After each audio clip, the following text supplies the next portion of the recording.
All right, students, welcome to this video where we are going to discuss volume and density. Both volume and density are useful measurements that help us quantify the physical world around us, okay?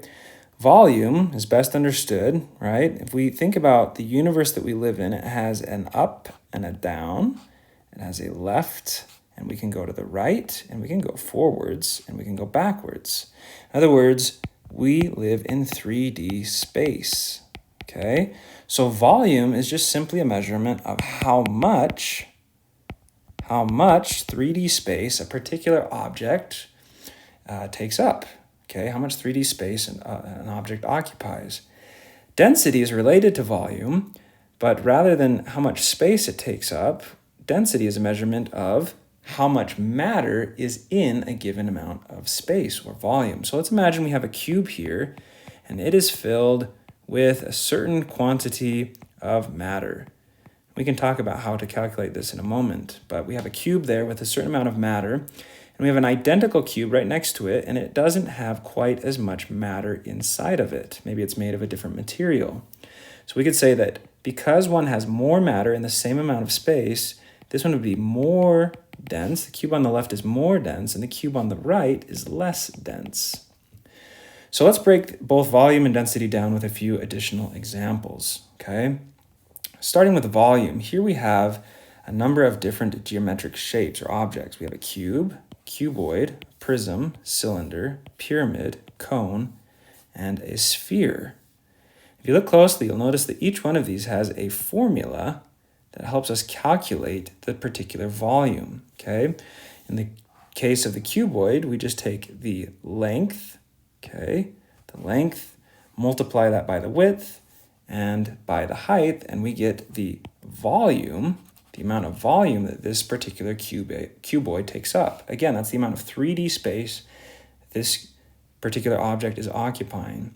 Every one of these shapes listed here has a different formula, but the end result is going to give us a unit, and we express that unit cubed, okay, or raised to the third power. It might be something like centimeters cubed, cubic centimeters, cubic meters, okay? Remember that volume is a derivative of the SI base unit of length, which is meters, okay? So centimeters or meters cubed, okay? We could even have cubic kilometers if we're talking about a really big object. But regardless of the base unit, we're always going to see cubed. Why cubed? Well, remember, because we are in 3D space, the cubic indicator or exponent there reminds us that we're talking about volume, okay? Well, that's all good and fine for solid objects, but what about something liquid? Well, with liquids, we're going to use a tool such as perhaps a graduated cylinder, okay, to help us measure the exact quantity of that volume. Graduated cylinders are conveniently labeled with units, say, for example, milliliters, and that will tell us the exact volume that the liquid occupies, okay? What about a shape, a solid shape, like this bolt right here? Okay, I don't know of any mathematical formula that we could use to calculate the volume of an irregularly shaped object like a bolt. So we can use liquid to help us here. This is a method called the water displacement method.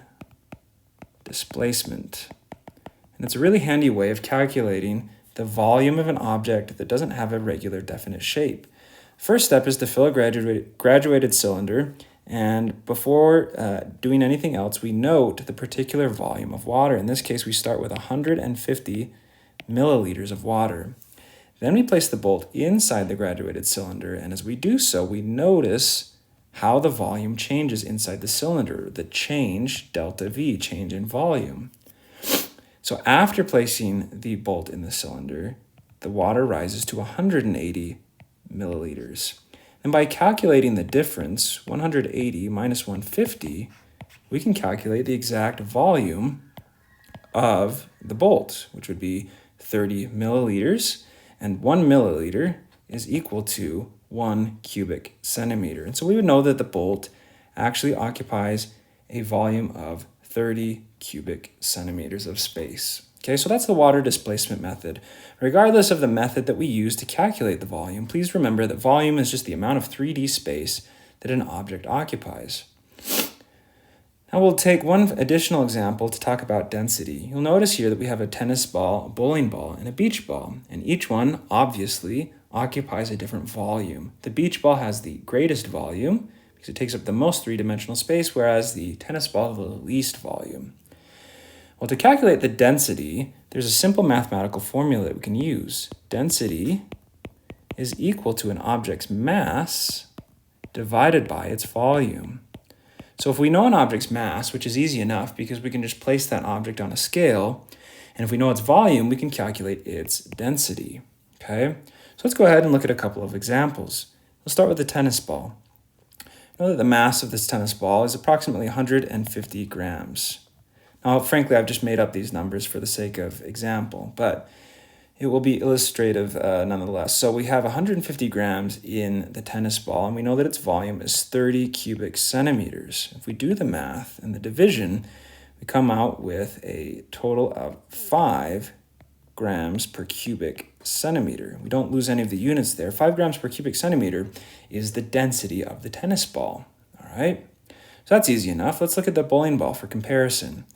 Bowling ball has a mass of 6 kilograms, which I'm actually going to convert into grams just so that we can compare. There are 1,000 grams per kilogram, and so we know that the bowling ball has 6,000, or has a mass, of 6,000 grams. We divide it by its volume, which is 60 cubic centimeters, and that equals 100 grams per cubic centimeter. So if we compare these two, which one is more dense? Well, obviously the bowling ball, okay? By a factor of 20, actually. It's 20 times more dense than the tennis ball per our calculations. Let's do a final comparison with the beach ball. Using our density formula, mass divided by volume, the mass of the beach ball is 90 grams. We divide that by its volume, which is 90 cubic centimeters, and that equals 1 gram per cubic centimeter, okay? So of the three, the beach ball is actually the least dense, okay? It has a a density of 1 gram per cubic centimeter, the tennis ball 5 grams per cubic centimeter, and the bowling ball 100 grams per cubic centimeter. Another way to visualize this is just think, right? If you just think of the matter that makes up the beach ball, what is it made of? It's made of the plastic lining on the outside plus the air molecules on the inside. The tennis ball has air molecules on the inside, and it also has a thicker, slightly more dense lining around the outside, okay? And then the bowling ball has some sort of,